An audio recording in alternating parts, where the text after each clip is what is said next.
Hello, welcome back to my channel. ಏನಿವತ್ತು ಮೆಜೆಸ್ಟಿಕ್ ತೋರಿಸ್ತಿದ್ದಾಳೆ ಅಂದ್ಕೊತಿದ್ದೀರಾ? ಹೌದು, ನಾನಿವತ್ತು ಊರಿಗೆ ಹೋಗ್ತಾ ಇದ್ದೀನಿ. ಊರಿಗೆ ಹೋಗದೆ ಆಲ್ಮೋಸ್ಟ್ ಒಂದು 6 ಮಂತ್ಸ್ ಆಗೋಗ್ಬಿಟ್ಟಿತ್ತು. ಸೊ ನಂದು ಪಿಕಪ್ ಪಾಯಿಂಟ್ ಬಂದು ಮೆಜೆಸ್ಟಿಕ್ ಇತ್ತು. ನಾನು ಬಸ್ ಹತ್ಕೊಂಡು ಮಲ್ಕೊಂಡು ಮತ್ತು ಕಂಡುಬಿಡ್ತೀನಿ ಆಲ್ರೆಡಿ ತೀರದಲ್ಲಿ ರೀಚ್ ಆಗಿಬಿಟ್ಟಿದೆ ಗೈಸ್. ಎಷ್ಟು ಬೆಳಗ್ಗೆ ಆಗಿಬಿಟ್ಟಿದೆ ನೋಡಿ. ಆಲ್ಮೋಸ್ಟ್ ಬಸ್ ರೀಚ್ ಆಗೋಷ್ಟರಲ್ಲಿ ಒಂದು 6:30 7 o'clock ಆಗೋಗ್ಬಿಟ್ಟಿತ್ತು. ಸೊ ನಾನು ಹೋಗೋದು ಈ ಸಲ ಹೋಗಿದ್ದು ವಿವೇಕ್ ಟ್ರಾವೆಲ್ಸ್ಗೆ. ಸೊ ಇದು ಸ್ವಲ್ಪ ಯೂಶ್ವಲಿ ಬೇರೆ ಬಸ್ಗಿಂತ ಸ್ವಲ್ಪ ಲೇಟಾಗೇ ಹೋಗುತ್ತೆ.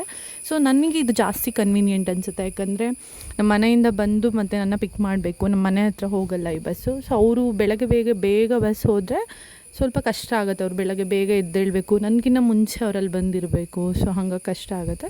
ಸೊ ಈ ಬಸ್ ಅಂದರೆ ಆಲ್ಮೋಸ್ಟ್ ಸ್ವಲ್ಪ ಲೇಟಾಗಿ ರೀಚ್ ಆಗುತ್ತೆ. ಅಂದರೆ 7 o'clock 6:30 ಮೇಲೇ ರೀಚ್ ಆಗುತ್ತೆ ಆಲ್ಮೋಸ್ಟ್. ಸೊ ನನಗೆ ಹೆಲ್ಪ್ ಆಗುತ್ತೆ. ಅಂದರೆ ನಮ್ಮಪ್ಪ ಸ್ವಲ್ಪ ನಿಧಾನಕ್ಕೆ ಬರ್ಬೋದು ಗೈಸ್. ಅದಕ್ಕೇ ನೋಡಿ ಎಷ್ಟು ಚೆನ್ನಾಗಿದೆ ಅಲ್ಲ ನಮ್ಮ ತೀರ್ಥಹಳ್ಳಿ. ಮಲ್ಕೊಂಡು ನಾವು ಬೆಳಗ್ಗೆ ಕಣ್ಬಿಡೋ ಅಷ್ಟರಲ್ಲಿ ಊರಲ್ಲಿದ್ದರೆ ಎಷ್ಟು ಚೆನ್ನಾಗಿರುತ್ತೆ ಅಲ್ವಾ? ಆ ಫೀಲಿಂಗೇ ಬೇರೆ ಗೈಸ್. ಸೊ ತೀರ್ಥಹಳ್ಳಿಗೇನೋ ರೀಚ್ ಆದೆ, ನೋಡಿದ್ರೆ ಬೆಳಗ್ಗೆನೇ ಮಳೆ ಗೈಸ್. ಜೋರು ಮಳೆ ಬರ್ತಾಯಿದೆ ತೀರ್ಥಹಳ್ಳಿಯಲ್ಲಿ, ಸಾರಿ ಕೋಣಂದೂರಲ್ಲಿ. ಎಲ್ರಿಗೂ ಕೋಣಂದೂರು ಗೊತ್ತಿರಲ್ಲ. ಸೊ ಹಾಗಾಗಿ ನಾನು ತೀರ್ಥಹಳ್ಳಿ ಅಂತ ಮೆನ್ಷನ್ ಮಾಡ್ತಾಯಿದ್ದೀನಿ. ಯಾಕಂದರೆ ಕೆಲವೊಬ್ಬರು ಬೆಂಗಳೂರು ಸೈಡ್ ಇರೋರಿಗೆಲ್ಲ ಗೊತ್ತಿರಲ್ಲ, ತೀರ್ಥಹಳ್ಳಿಯಲ್ಲಿರೋರಿಗೆ ಗೊತ್ತಿರುತ್ತೆ.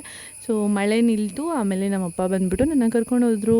ನೋಡಿ ನಮ್ಮ ಮನೆ ಹತ್ರ ಇಷ್ಟು ಗ್ರೀನರಿ ಎಲ್ಲ ಇದೆ ಅಲ್ವಾ? ಸೊ ಒಂದೊಂದು ಸಲ ಖುಷಿ ಆಗುತ್ತೆ, ನಾವು ಇಷ್ಟು ಗ್ರೀನರಿ ಮಧ್ಯೆ ಬದುಕ್ತಾ ಇದ್ದೀವಿ ಅಂತಂದ್ಬಿಟ್ಟು. ನೋಡಿ ಎಷ್ಟು ಚೆನ್ನಾಗಿದೆ ಅಲ್ವಾ? ನೋಡಿ ಎಂಜಾಯ್ ಮಾಡ್ಕೊಳ್ಳಿ.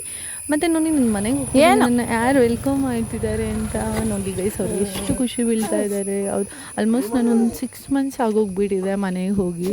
ಬಟ್ ಯಾವತ್ತೂ ನಾಯಿಗಳು ನನ್ನ ಮರ್ತೋಗಲ್ಲ. ನೀನು ಎಷ್ಟು ವರ್ಷ ಬಿಟ್ಟು ಹೋಗು, ಅವು ಮರ್ತೋಗಲ್ಲ ಗೈಸ್. ನೋಡಿ ನಾನು ಬಂದಿರೋದಕ್ಕೆ ಅವ್ರು ಎಷ್ಟು ಖುಷಿನ ಹೆಂಗೆ ಎಕ್ಸ್ಪ್ರೆಸ್ ಮಾಡ್ತಿದ್ದಾರೆ ಅಂದರೆ